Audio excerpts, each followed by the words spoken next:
নমস্কার বন্ধুরা, কেমন আছেন? আজ শনিবার, এখন বাজে সকাল 6:30, আর আমিও সকাল সকাল এক গ্লাস গরম জল ভদ্র মেয়ের মতো খেয়ে নিলাম। তারপরে বাদাম আর কিশমিশ খেয়ে 1 কাপ চিনি ছাড়া লাল চা খেয়ে ভাবছি রান্নাঘরে ঢুকে পড়ি। তাড়াতাড়ি করে রান্নাঘরে ঢুকে পড়লাম, কারণ সকালের খাবারটা তাড়াতাড়ি যদি না বানিয়ে ফেলি পরে রান্নাগুলো করবোটা কখন। ওর জন্য কী করিলাম, তাড়াতাড়ি করে মিষ্টি কুমড়ার আলু কেটে নিলাম। কেটে নিয়ে কড়াইতে তেল দিয়ে 5 ফোড়ন, কাঁচা লঙ্কা, তেজপাতা দিয়ে আমি মিষ্টি কুমড়ার আলুগুলোকে ছেড়ে দিলাম। তারপরে হলুদ লবণ দিয়ে ঢেকে দিলাম। আস্তে আস্তে সেটা ভাজা ভাজা হতে থাকুক, আর আমি অন্য কাজ করতে থাকি। আজকে আপনাদের আমি একটা রেসিপি শেখাবো। বলুন তো কী? হ্যাঁ, সুজির রেসিপি। এই রেসিপিটা খেতে এত ভালো হয়, সামান্য উপকরণ লাগে, বেশি উপকরণও আপনার লাগে না।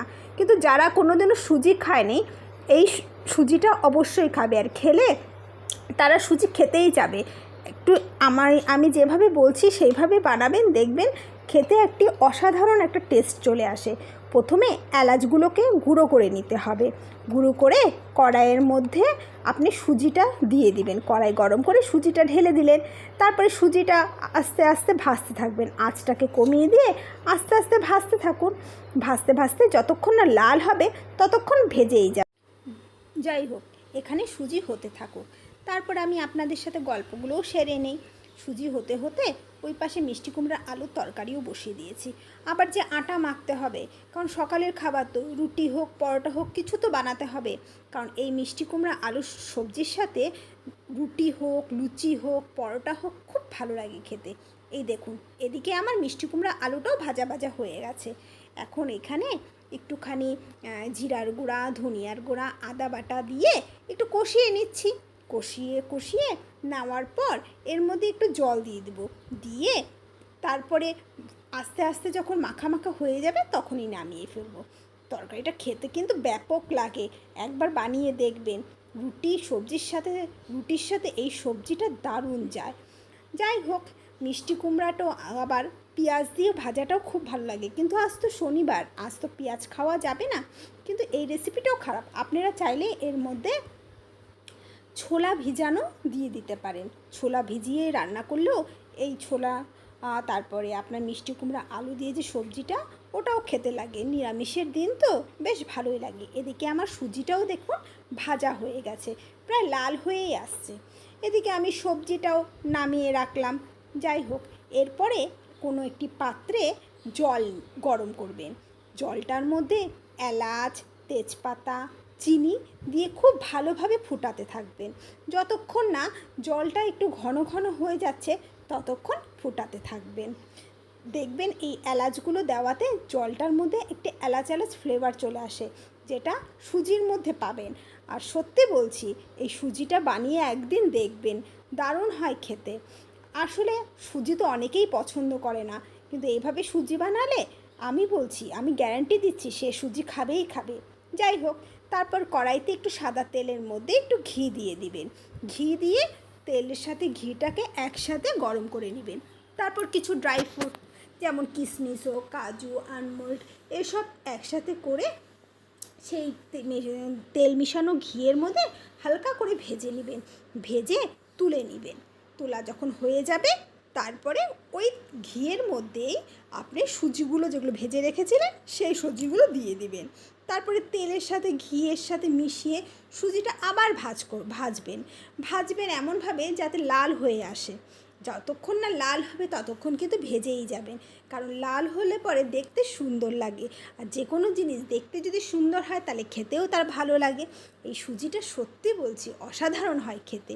তারপরে ভাজতে ভাজতে যতক্ষণ না লাল হবে আমি ভেজেই নিচ্ছি, কারণ এইটারও আবার একটা আছে, আঁচটাকে কিন্তু আপনি কমিয়ে রাখবেন। আঁচ যদি বেড়ে যায় তাহলে তো সুজিটা পুড়ে যাবে, খেতে ভালো লাগবে না। যাই হোক, ওই পাশে দেখুন জলটাও আমার অনেকটা ফুটে গেছে, ঘন হয়ে আসছে। এবার এই জলটা দিয়ে সুজিটার উপরে ঢেলে দিব।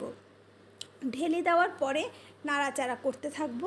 নাড়াচাড়া করতেই দেখবেন আস্তে আস্তে সুজিটাকে জলটা টেনে নিয়েছে, এবং খুব করে নাড়তে হবে। নাড়তে নাড়তে আপনা আপনি ঝরঝরা হয়ে যাবে।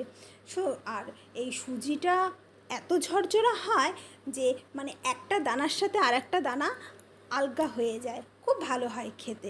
আপনারা কি করে সুজি বানান আমাকে জানাবেন। সুজি তো অনেকভাবেই বানানো যায় বলুন, আর সুজিটা তো খাওয়া খুব ভালো, যেমন ঝাল সুজি বলুন, দুধ দিয়ে সুজি বলুন, সুজির পায়েস, পোলাও, কত কীভাবে রান্না করা যায় সুজি, এটাও এক ধরনের। আপনারা কেমন আছেন? আপনারা কে কোথার থেকে আমার এই ভিডিওগুলো দেখছেন প্লিজ একটু কমেন্ট করবেন, তাহলে আমার ভালো লাগে। ইতিমধ্যে আমার আটা মাখাও হয়ে গেল, ফটাফট করে পরোটাগুলো ভেজে নিচ্ছি। মানে আগে বেলে নিই, তারপরে ভাজাটা শুরু করব। কারণ কি সকালের খাবারটা একটু তাড়াতাড়ি করে ফেলি, সকালে খাবারটা তাড়াতাড়ি না করলে আবার দুপুরের খাবার যে দেরি হয়ে যায়।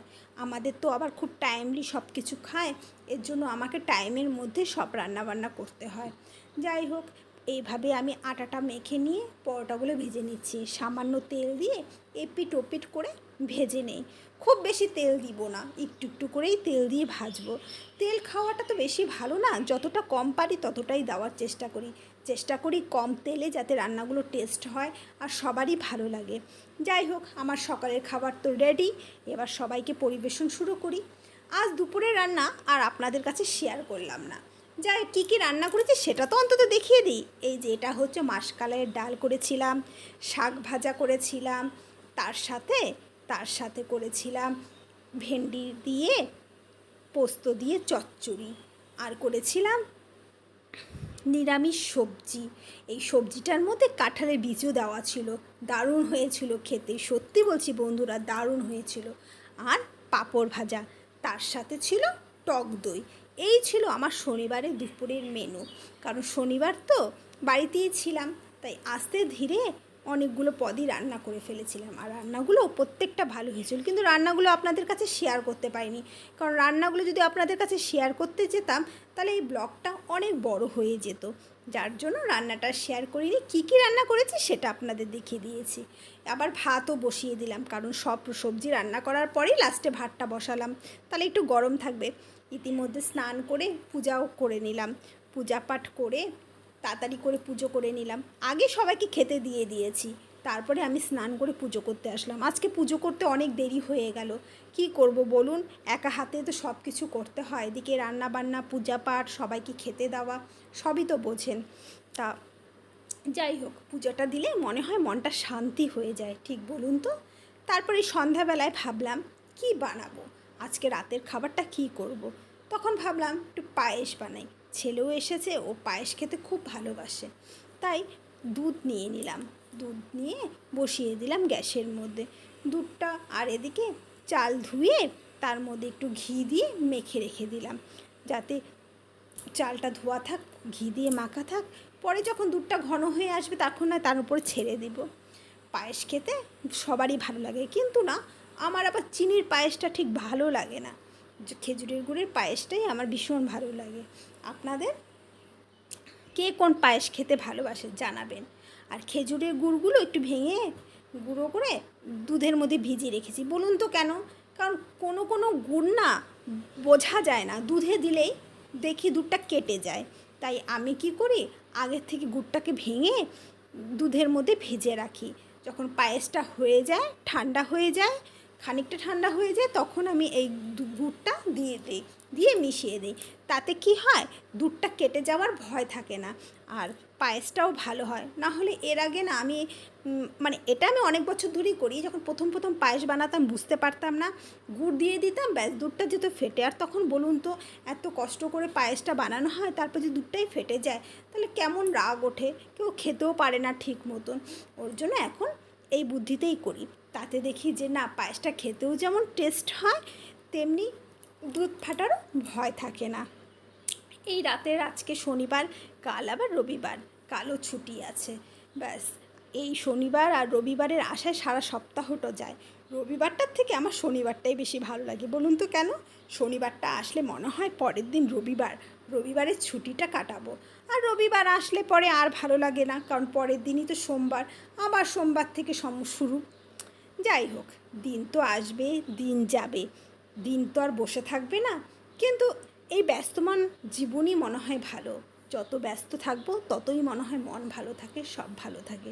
যখন আমি আবার ছুটি থাকে বেশি দিন, তখন আবার ভালো লাগে না। দেখুন, আপনাদের সাথে গল্প করতে করতে আমার পায়েসটাও বেশ ঘন হয়ে আসছে। যাই হোক, পায়েসটা হতে থাকুক, আর আমি এদিকে তাড়াতাড়ি করে আটাটাও মেখে নিব। কারণ কি, রাতেরবেলা তো আবার রাতের খাবার তো আবার বানাতে হবে। আমরা তো রাতেরবেলায় বেশি রুটি খাই, ভাতটা তেমন খাই না। হয় রুটি নয় পরোটা, এসবই খাই। ভাতটা খাওয়াই হয় না বলা চলে। হ্যাঁ, কোনো অনুষ্ঠান বাড়ি নিমন্ত্রণ থাকলে তখন তো বলুন খেতেই হবে, কিছু করার নেই। দেখুন, পায়েসটাও বেশ ঘন হয়ে গেল। তার মধ্যে একটু চিনি দিয়ে দিলাম, কারণ চিনি আর গুড় একসাথে দিলে পরে পায়েসটা খেতে ভালোই হয় বলুন। আর গুড়ের পায়েস সত্যি ভালো লাগে, কিন্তু শুধু চিনি দিয়ে বানালে না আমার ভালো লাগে না। তারপরে পায়েসটাকে একটু ঠান্ডা করে গুড়গুলো দিয়ে দিলাম। দেখুন, দুধটা ফাটার আর ভয় থাকলো না, বেশ সুন্দরভাবে মিশে গেল। আর পায়েসটা খেতে কিন্তু খুব ভালো হয়েছিল, সত্যি বলছি, দারুণ হয়েছিল। আমার বর বলছিল সকালে সুজিটা যেমন টেস্ট হয়েছে, রাতের পায়েসটাও তেমনি ভালো হয়েছে। যাক, সব মিলে ভালো লাগলে ভালো, সবাই যদি ভালো বলে তাতেই ভালো। এবার আমার রাত্রের ডিনারটাও হয়ে গেল, সবাইকে পরিবেশন করে ফেললাম। করে ঠোরে এখন আচ্ছা, আপনারা কমেন্ট, লাইক, শেয়ার করছেন তো? আপনারা সবসময় কিন্তু আমাকে সাপোর্ট করবেন। আপনারা সাপোর্ট করলেই তো আমি এগিয়ে যেতে পারবো। আর আপনাদের এক একটা লাইক, এক একটা কমেন্ট আমাকে যে কত আনন্দ দেয়, সে আপনাদের বলে বোঝাতে হবে না। তাহলে আসি, আবার পরে দেখা